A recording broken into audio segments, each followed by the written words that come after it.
Edgar Allan Poe. 4 cuentos de terror.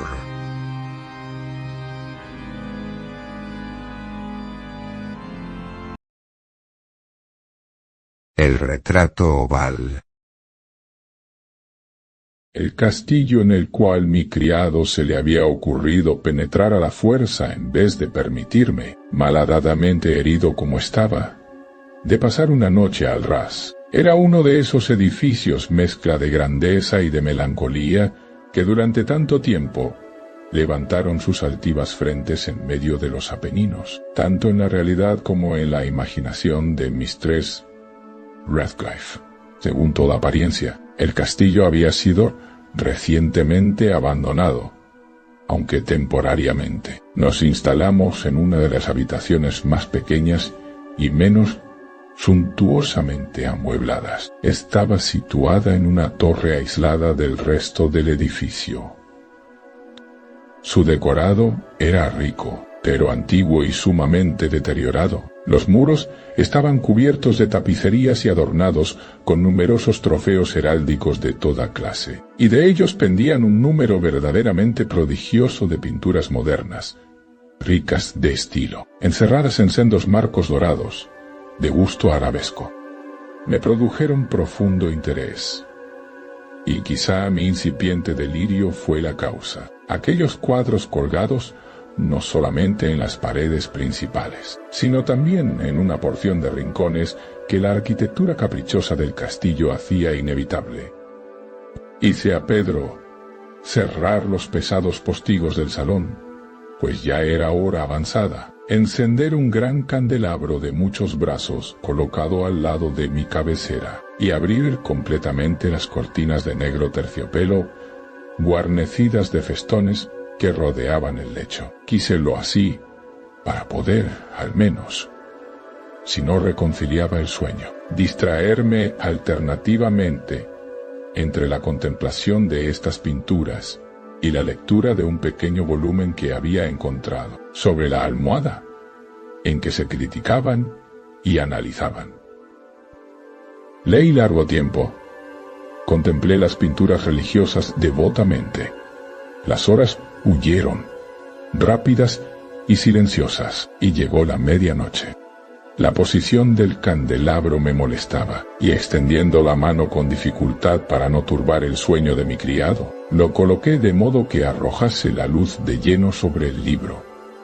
Pero este movimiento produjo un efecto completamente inesperado. La luz de sus numerosas bujías dio de pleno en un nicho del salón que una de las columnas del lecho había hasta entonces cubierto con una sombra profunda. Vi envuelto en viva luz un cuadro que hasta entonces no advirtiera. Era el retrato de una joven ya formada, casi mujer. Lo contemplé rápidamente y cerré los ojos. ¿Por qué? No me lo expliqué al principio, pero en tanto que mis ojos permanecieron cerrados, analicé rápidamente el motivo que me los hacía cerrar.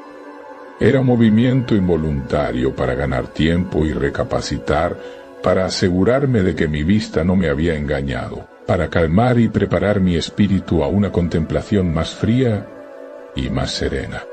Al cabo de algunos momentos, miré de nuevo el lienzo fijamente.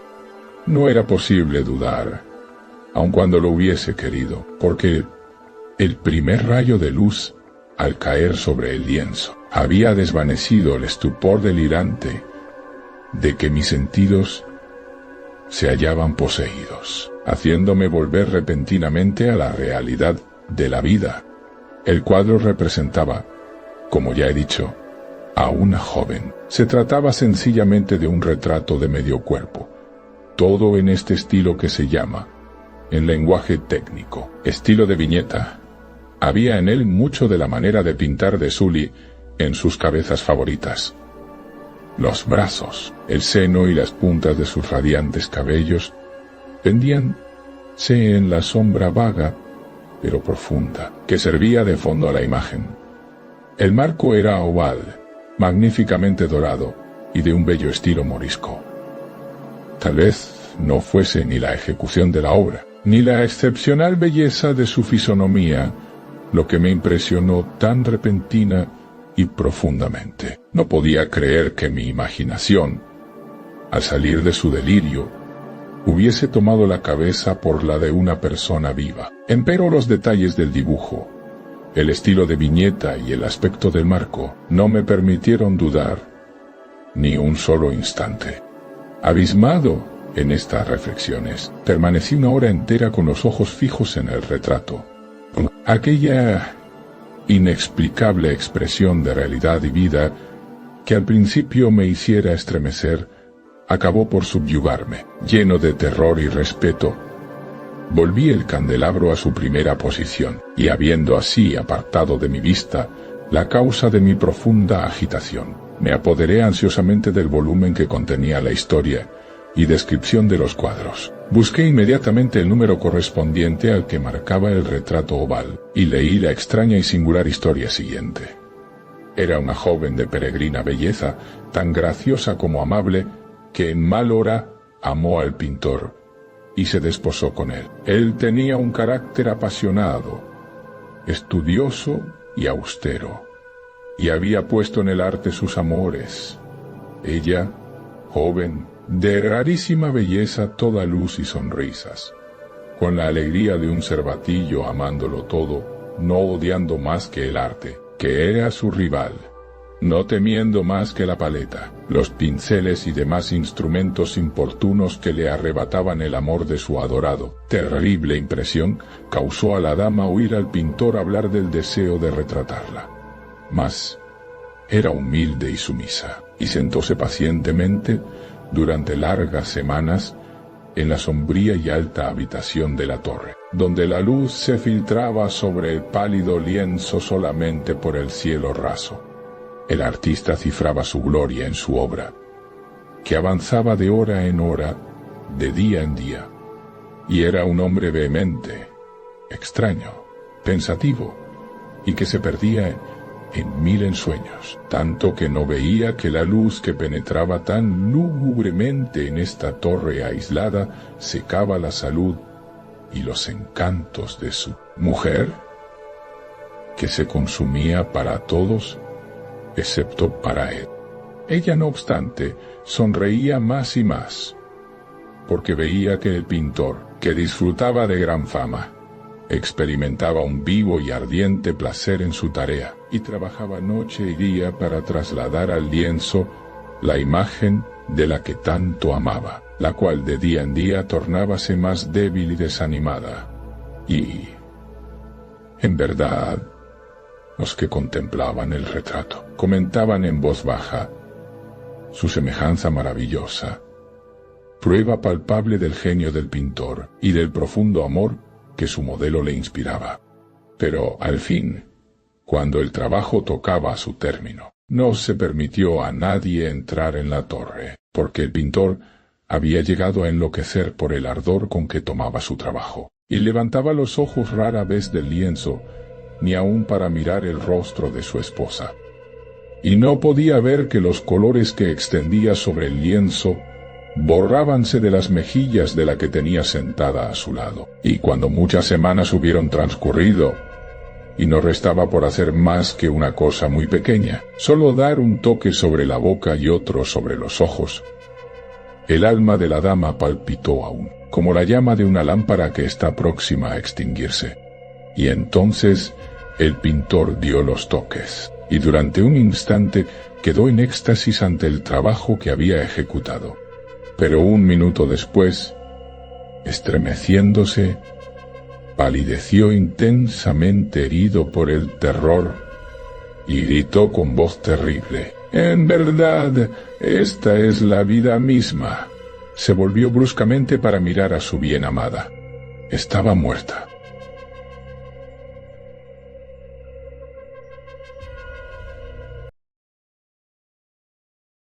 El corazón delator.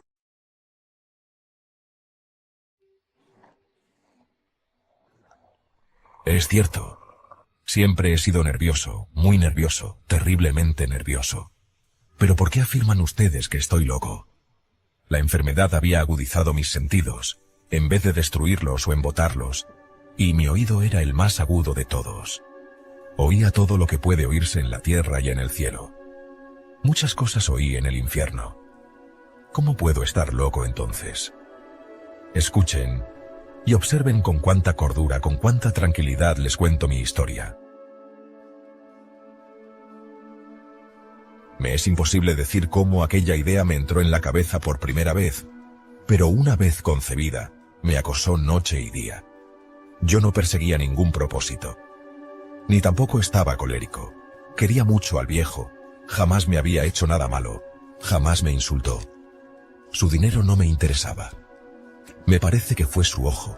Sí, eso fue.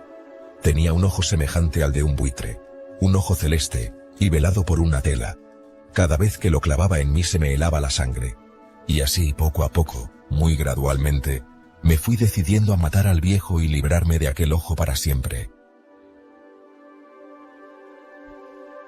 Presten atención ahora. Ustedes me toman por loco, pero los locos no saben nada. En cambio, si hubieran podido verme, si hubieran podido ver con qué habilidad procedí, con qué cuidado, con qué previsión, con qué disimulo me puse a la obra, jamás fui más amable con el viejo que la semana antes de matarlo. Todas las noches, hacia las 12, hacía yo girar el picaporte de su puerta y la abría, oh, tan suavemente. Y entonces, cuando la abertura era lo bastante grande para pasar la cabeza, levantaba una linterna sorda, cerrada, completamente cerrada, de manera que no se viera ninguna luz, y tras ella pasaba la cabeza. Oh, ustedes se hubieran reído al ver cuán astutamente pasaba la cabeza. La movía lentamente, muy lentamente, a fin de no perturbar el sueño del viejo. Me llevaba una hora entera introducir completamente la cabeza por la abertura de la puerta, hasta verlo tendido en su cama. ¿Es que un loco hubiera sido tan prudente como yo? Y entonces, cuando tenía la cabeza completamente dentro del cuarto, abría la linterna cautelosamente. Oh, tan cautelosamente. Sí, cautelosamente iba abriendo la linterna, pues crujían las bisagras.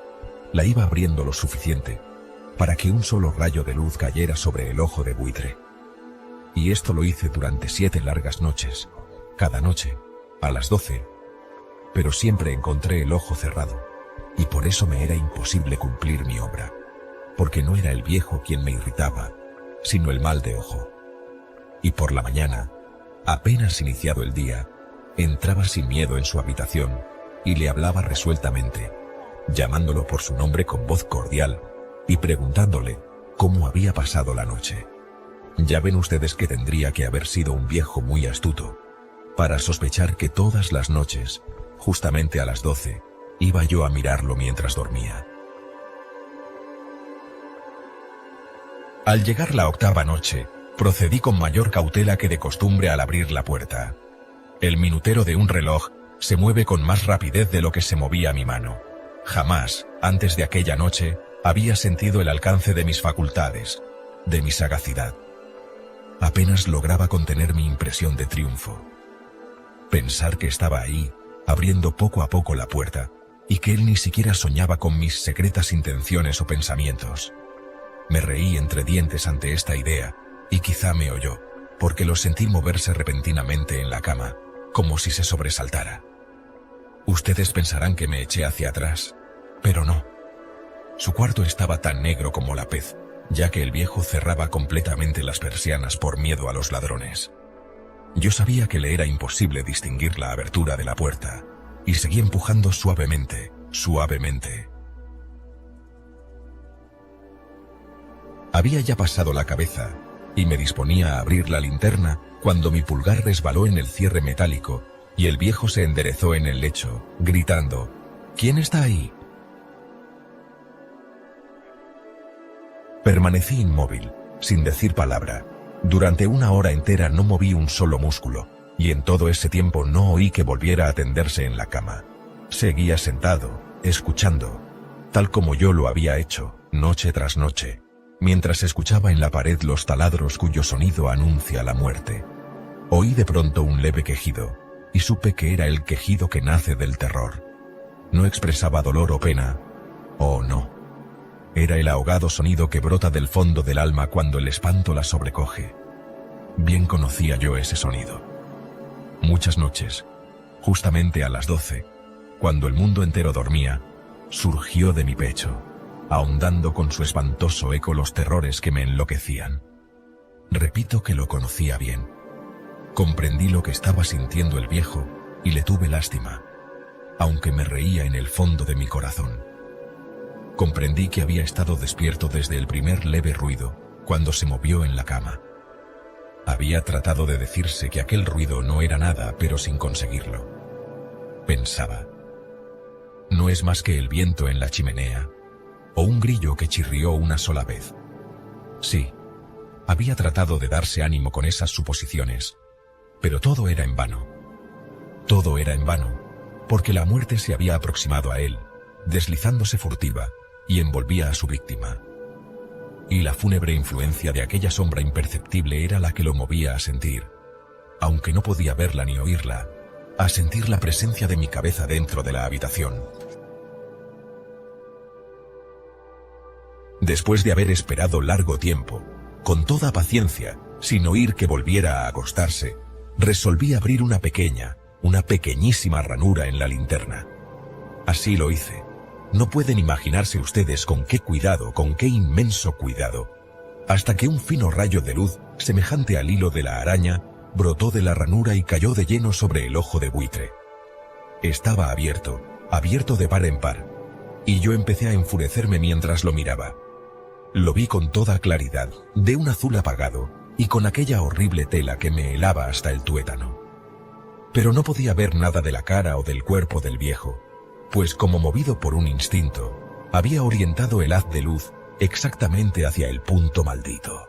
¿No les he dicho ya que lo que toman erradamente por locura es solo una excesiva agudeza de los sentidos? En aquel momento llegó a mis oídos un resonar apagado y presuroso, como el que podría hacer un reloj envuelto en algodón. Aquel sonido también me era familiar. Era el latir del corazón del viejo. Aumentó aún más mi furia, tal como el redoblar de un tambor estimula el coraje de un soldado. Pero, incluso entonces, me contuve y seguí callado. Apenas si respiraba. Sostenía la linterna de modo que no se moviera, tratando de mantener con toda la firmeza posible el haz de luz sobre el ojo. Entretanto, el infernal latir del corazón iba en aumento. Se hacía cada vez más rápido, cada vez más fuerte, momento a momento. El espanto del viejo tenía que ser terrible. Cada vez más fuerte, más fuerte. ¿Me siguen ustedes con atención? Les he dicho que soy nervioso. Sí, lo soy. Y ahora a medianoche, en el terrible silencio de aquella antigua casa, un resonar tan extraño como aquel me llenó de un horror incontrolable. Sin embargo, me contuve todavía algunos minutos y permanecí inmóvil. Pero el latido crecía cada vez más fuerte, más fuerte. Me pareció que aquel corazón iba a estallar, y una nueva ansiedad se apoderó de mí. Algún vecino podía escuchar aquel sonido. La hora del viejo había sonado. Lanzando un alarido, abrí del todo la linterna y me precipité en la habitación. El viejo clamó una vez, nada más que una vez. Me bastó un segundo para arrojarlo al suelo y echarle encima el pesado colchón. Sonreí alegremente al ver lo fácil que me había resultado todo. Pero, durante varios minutos, el corazón siguió latiendo con un sonido ahogado. Claro que no me preocupaba, pues nadie podría escucharlo a través de las paredes. Cesó, por fin, de latir. El viejo había muerto. Levanté el colchón y examiné el cadáver. Sí, estaba muerto, completamente muerto. Apoyé la mano sobre el corazón y la mantuve así largo tiempo. No se sentía el menor latido. El viejo estaba bien muerto. Su ojo no volvería a molestarme. Si ustedes continúan tomándome por loco, dejarán de hacerlo cuando les describa las astutas precauciones que adopté para esconder el cadáver. La noche avanzaba, mientras yo cumplía mi trabajo con rapidez, pero en silencio. Ante todo, descuarticé el cadáver. Le corté la cabeza, brazos y piernas. Levanté luego 3 planchas del piso de la habitación y escondí los restos en el hueco. Volví a colocar los tablones con tanta habilidad que ningún ojo humano, ni siquiera el suyo, hubiera podido advertir la menor diferencia. No había nada que lavar, ninguna mancha, ningún rastro de sangre. Yo era demasiado precavido para eso. Una cuba había recogido todo, ja. Cuando hube terminado mi tarea, eran las 4 de la madrugada, pero seguía tan oscuro como a medianoche. En momentos en que se oían las campanadas de la hora, golpearon a la puerta de la calle. Acudí a abrir con toda tranquilidad, pues ¿qué podía temer ahora? Hallé a 3 caballeros, que se presentaron muy civilmente como oficiales de policía. Durante la noche, un vecino había escuchado un alarido, por lo cual se sospechaba la posibilidad de algún atentado. Al recibir este informe en el puesto de policía, habían comisionado a los 3 agentes para que registraran el lugar. Los oficiales se sentían satisfechos. Mis modales los habían convencido. Por mi parte, me hallaba perfectamente cómodo. Sentáronse y hablaron de cosas comunes, mientras yo les contestaba con animación. Mas, al cabo de un rato, empecé a notar que me ponía pálido y deseé que se marcharan. Me dolía la cabeza y creía percibir un zumbido en los oídos. Pero los policías continuaban sentados y charlando. El zumbido se hizo más intenso. Seguía resonando y era cada vez más intenso. Hablé en voz muy alta para librarme de esa sensación, pero continuaba lo mismo y se iba haciendo cada vez más clara. Hasta que, al fin, me di cuenta de que aquel sonido no se producía dentro de mis oídos. Sin duda, debí de ponerme muy pálido, pero seguí hablando con creciente soltura y levantando mucho la voz. Empero, el sonido aumentaba. ¿Y qué podía hacer yo? Era un resonar apagado y presuroso, un sonido como el que podría hacer un reloj envuelto en algodón. Yo jadeaba tratando de recobrar el aliento, y sin embargo, los policías no habían oído nada. Hablé con mayor rapidez, con vehemencia, pero el sonido crecía continuamente. Me puse en pie y discutí sobre insignificancias en voz muy alta y con violentas gesticulaciones, pero el sonido crecía continuamente. ¡Oh Dios! ¿Qué podía hacer yo? Lancé espumarajos de rabia, maldije, juré. Balanceando la silla sobre la cual me había sentado, raspé con ella las tablas del piso, pero el sonido sobrepujaba a todos los otros y crecía sin cesar. Más alto, más alto, más alto. Y entre tanto, los hombres seguían charlando plácidamente y sonriendo. ¿Era posible que no oyeran? ¡Santo Dios! No, claro que oían y que sospechaban. Sabían y se estaban burlando de mi horror. Sí, así lo pensé y así lo pienso hoy. Pero cualquier cosa era preferible a aquella agonía. Cualquier cosa sería más tolerable que aquel escarnio. No podía soportar más tiempo sus sonrisas hipócritas. Sentí que tenía que gritar o morir, y entonces, otra vez, escuchen, más fuerte, más fuerte, más fuerte, más fuerte.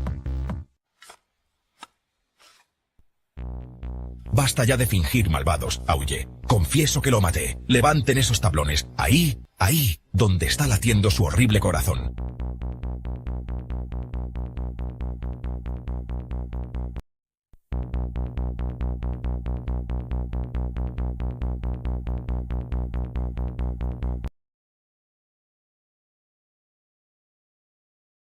Sombra. Vosotros los que leéis, aún estáis entre los vivos. Pero yo, el que escribe, habré entrado hace mucho en la región de las sombras. Pues en verdad, ocurrirán muchas cosas, y se sabrán cosas secretas, y pasarán muchos siglos antes de que los hombres vean este escrito. Y cuando lo hayan visto, habrá quienes no crean en él, y otros dudarán, mas unos pocos habrá que encuentren razones para meditar frente a los caracteres aquí grabados con un estilo de hierro. El año había sido un año de terror y de sentimientos más intensos que el terror, para los cuales no hay nombre sobre la tierra, pues habían ocurrido muchos prodigios y señales. y a lo lejos y en todas partes, sobre el mar y la tierra, se cernían las negras alas de la peste. Para aquellos versados en la ciencia de las estrellas, los cielos revelaban una faz siniestra, y para mí, el griego oinos, entre otros, era evidente que ya había llegado la alternación de aquel año 794, en el cual, a la entrada de Aries, el planeta Júpiter queda en conjunción con el anillo rojo del terrible Saturno. Si mucho no me equivoco, el especial espíritu del cielo no solo se manifestaba en el globo físico de la Tierra, sino en las almas, en la imaginación y en las meditaciones de la humanidad. En una sombría ciudad llamada Ptolemais, en un noble palacio, nos hallábamos una noche 7 de nosotros, frente a los frascos del rojo vino de Chios, y no había otra entrada a nuestra cámara que una alta puerta de bronce, y aquella puerta había sido fundida por el artesano Corinos, y por ser de raro mérito, se la aseguraba desde dentro. En el sombrío aposento, negras colgaduras alejaban de nuestra vista la luna, las cárdenas estrellas y las desiertas calles, pero el presagio y el recuerdo del mal no podían ser excluidos. Estábamos rodeados por cosas que no logro explicar distintamente, cosas materiales y espirituales, la pesadez de la atmósfera, un sentimiento de sofocación, de ansiedad, y sobre todo, ese terrible estado de la existencia que alcanzan los seres nerviosos cuando los sentidos están agudamente vivos y despiertos, mientras las facultades yacen amodorradas. Un peso muerto nos agobiaba.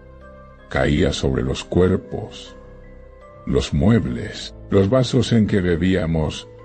Todo lo que nos rodeaba cedía a la depresión y se hundía, todo menos las llamas de las 7 lámparas de hierro que iluminaban nuestra orgía. Alzándose en altas y esbeltas líneas de luz, continuaban ardiendo, pálidas e inmóviles, y en el espejo que su brillo engendraba en la redonda mesa de ébano a la cual nos sentábamos, cada uno veía la palidez de su propio rostro y el inquieto resplandor en las abatidas miradas de sus compañeros. Y, sin embargo, reíamos y nos alegrábamos a nuestro modo, lleno de histeria, y cantábamos las canciones de Anacreonte, llenas de locura, y bebíamos copiosamente, aunque el purpúreo vino nos recordaba la sangre, porque en aquella cámara había otro de nosotros en la persona del joven Zoilo, muerto y amortajado. Yacía tendido cuán largo era, genio y demonio de la escena. ¡Ay! No participaba de nuestro regocijo, pero su rostro, convulsionado por la plaga, y sus ojos, donde la muerte solo había apagado a medias el fuego de la pestilencia, parecían interesarse en nuestra alegría, como quizá los muertos se interesan en la alegría de los que van a morir.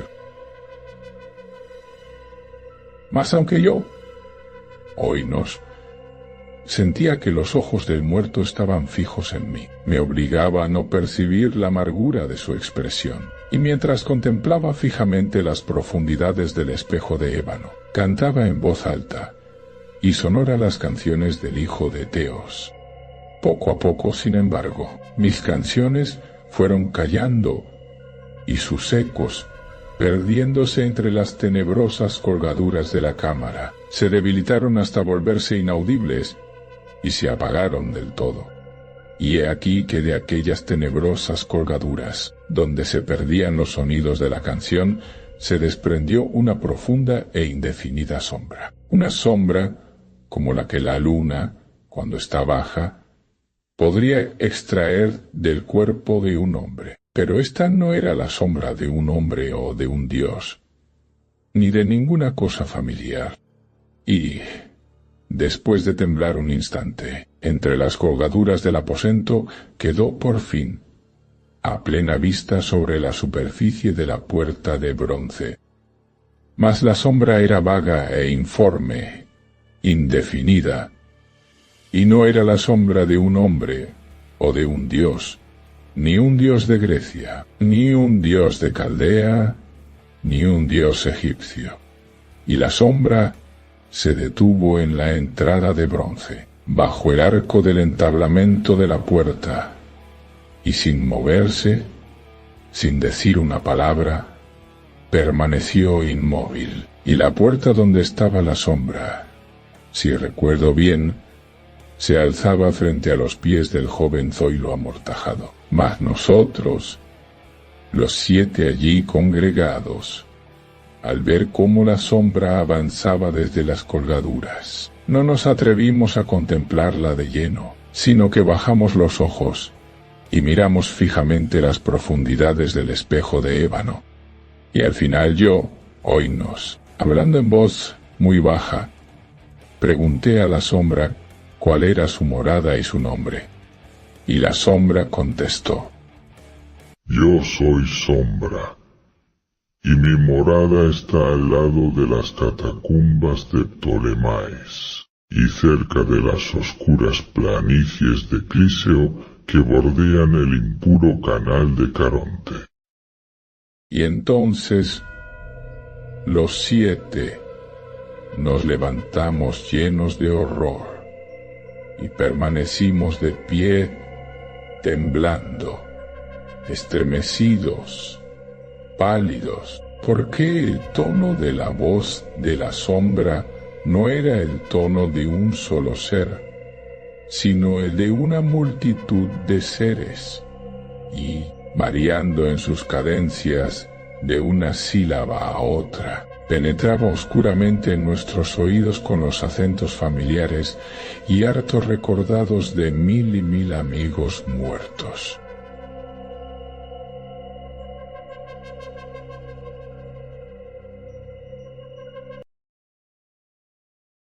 El demonio de la perversidad. En la consideración de las facultades e impulsos de los prima movidia del alma humana, los frenólogos han olvidado una tendencia, que, aunque evidentemente existe como un sentimiento radical, primitivo, irreductible, los moralistas que los precedieron también habían pasado por alto. Con la perfecta arrogancia de la razón, todos la hemos pasado por alto. Hemos permitido que su existencia escapara a nuestro conocimiento tan solo por falta de creencia, de fe, sea fe en la revelación o fe en la cábala. Nunca se nos ha ocurrido pensar en ella, simplemente por su gratuidad. No creímos que esa tendencia tuviera necesidad de un impulso. No podíamos percibir su necesidad. No podíamos entender, es decir, aunque la noción de este primum mobile se hubiese introducido por sí misma, no podíamos entender de qué modo era capaz de actuar para mover las cosas humanas, ya temporales, ya eternas. No es posible negar que la frenología, y en gran medida toda la metafísica, han sido elaboradas a priori. El metafísico y el lógico, más que el hombre que piensa o el que observa, se ponen a imaginar designios de Dios, a dictarle propósitos. Habiendo sondeado de esta manera, a gusto, las intenciones de Jehová, construyen sobre estas intenciones sus innumerables sistemas mentales. En materia de frenología, por ejemplo, hemos determinado, primero, por lo demás era bastante natural hacerlo, que entre los designios de la divinidad se contaba el de que el hombre comiera. Asignamos, pues, a éste un órgano de la alimentividad para alimentarse, y este órgano es el acicate con el cual la deidad fuerza al hombre, quieras que no, a comer. En segundo lugar, habiendo decidido que la voluntad de Dios quiere que el hombre propague la especie, descubrimos inmediatamente un órgano de la amatividad. Y lo mismo hicimos con la combatividad, la idealidad, la casualidad, la constructividad, en una palabra, con todos los órganos que representaran una tendencia, un sentimiento moral o una facultad del puro intelecto. Y en este ordenamiento de los principios de la acción humana, los spursheimistas, con razón o sin ella, en parte o en su totalidad, no han hecho sino seguir en principio los pasos de sus predecesores, deduciendo y estableciendo cada cosa a partir del destino preconcebido del hombre, y tomando como fundamento los propósitos de su Creador.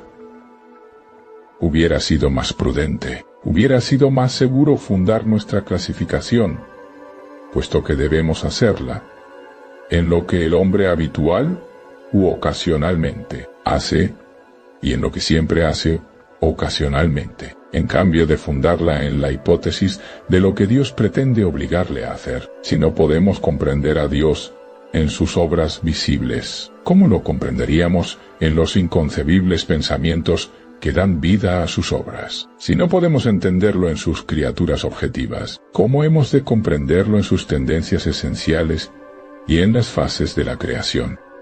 La inducción a posteriori hubiera llevado a la frenología a admitir, como principio innato y primitivo de la acción humana, algo paradójico, que podemos llamar perversidad, a falta de un término más característico. En el sentido que le doy, es, en realidad, un móvil sin motivo, un motivo no motivado. Bajo sus incitaciones, actuamos sin objeto comprensible. O, si esto se considera una contradicción en los términos, podemos llegar a modificar la proposición y decir que bajo sus incitaciones actuamos por la razón de que no deberíamos actuar. En teoría, ninguna razón puede ser más irrazonable, pero, de hecho, no hay ninguna más fuerte. Para ciertos espíritus, en ciertas condiciones llega a ser absolutamente irresistible, tan seguro como que respiro. Sé que en la seguridad de la equivocación o el error de una acción cualquiera reside con frecuencia la fuerza irresistible, la única que nos impele a su prosecución. Esta invencible tendencia a hacer el mal por el mal mismo no admitirá análisis o resolución en ulteriores elementos. Es un impulso radical, primitivo, elemental. Te dirá, lo sé, que cuando persistimos en nuestros actos, porque sabemos que no deberíamos hacerlo, nuestra conducta no es sino una modificación de la que comúnmente provoca la combatividad de la frenología. Pero una mirada mostrará la falacia de esta idea. La combatividad, a la cual se refiere la frenología, tiene por esencia la necesidad de autodefensa. Es nuestra salvaguardia contra todo daño. Su principio concierne a nuestro bienestar, y así el deseo de estar bien es excitado al mismo tiempo que su desarrollo. Se sigue que el deseo de estar bien debe ser excitado al mismo tiempo por algún principio que será una simple modificación de la combatividad. Pero en el caso de esto que llamamos perversidad, el deseo de estar bien no solo no se manifiesta, sino que existe un sentimiento fuertemente antagónico.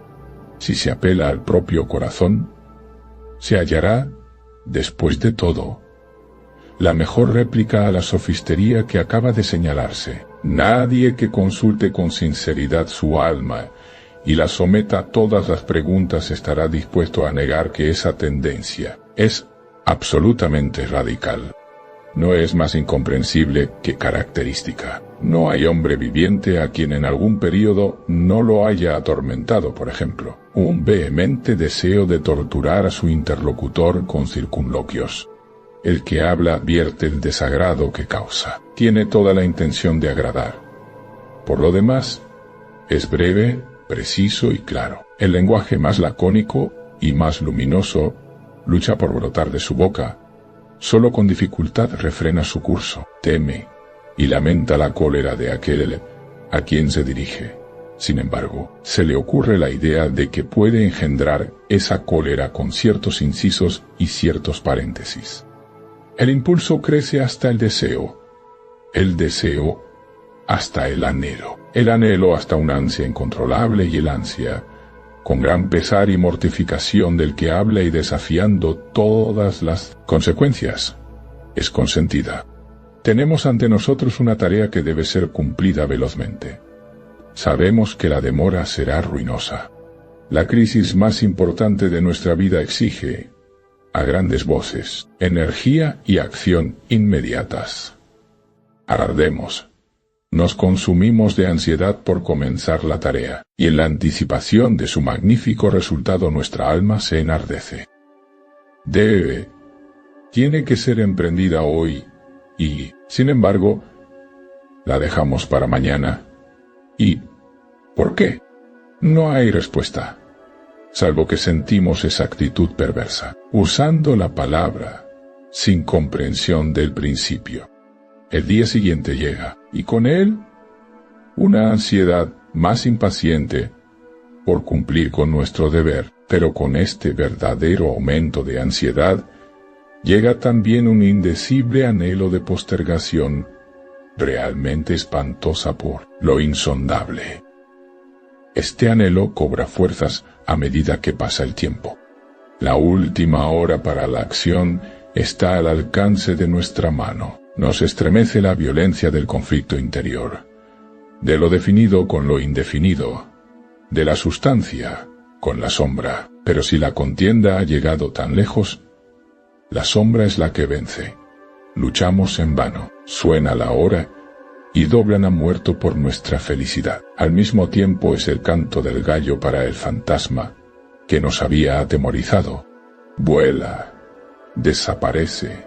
Somos libres. La antigua energía retorna. Trabajaremos ahora. Es demasiado tarde. Estamos al borde de un precipicio. Miramos el abismo. Sentimos malestar y vértigo.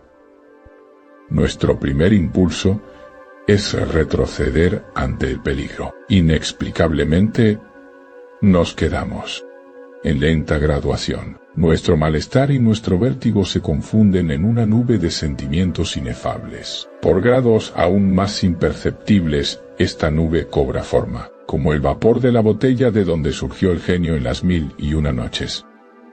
Pero en esa nube nuestra, al borde del precipicio, adquiere consistencia una forma mucho más terrible que cualquier genio o demonio de leyenda.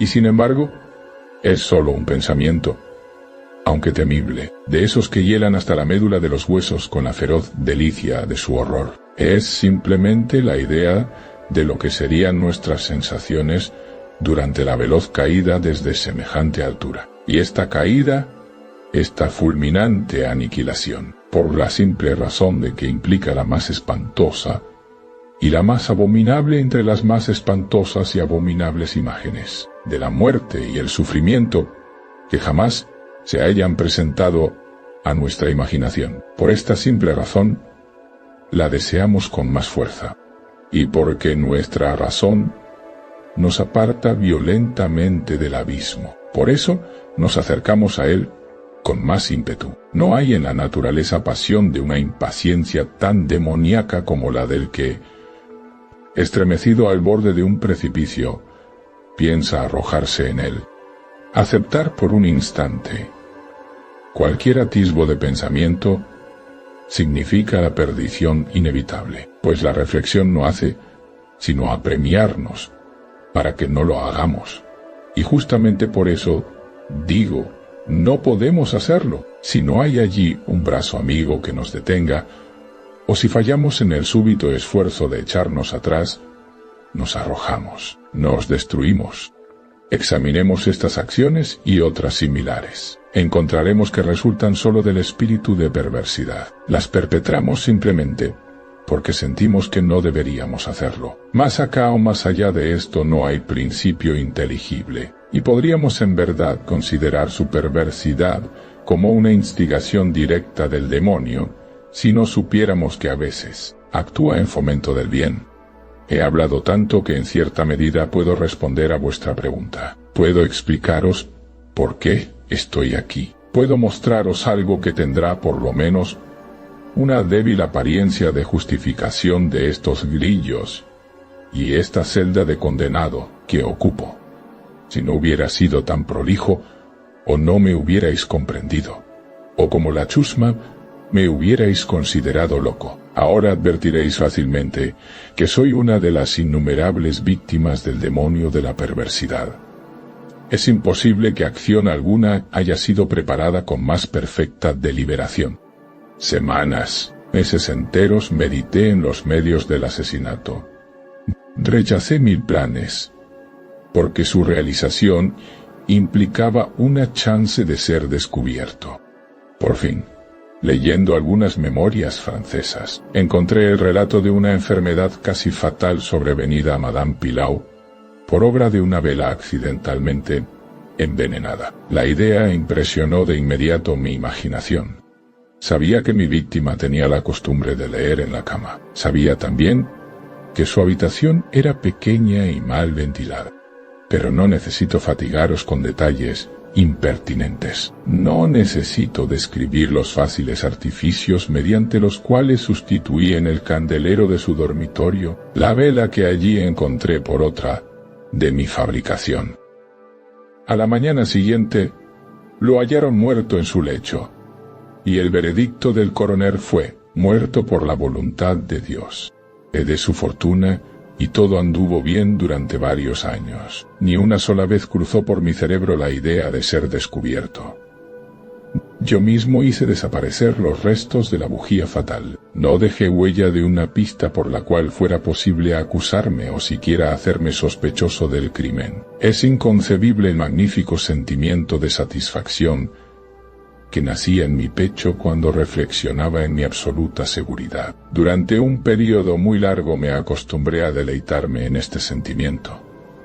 Me proporcionaba un placer más real que las ventajas simplemente materiales derivadas de mi crimen. Pero le sucedió, por fin, una época en que el sentimiento agradable llegó, en gradación casi imperceptible, a convertirse en una idea obsesiva, torturante. Torturante por lo obsesiva. Apenas podía librarme de ella por momentos.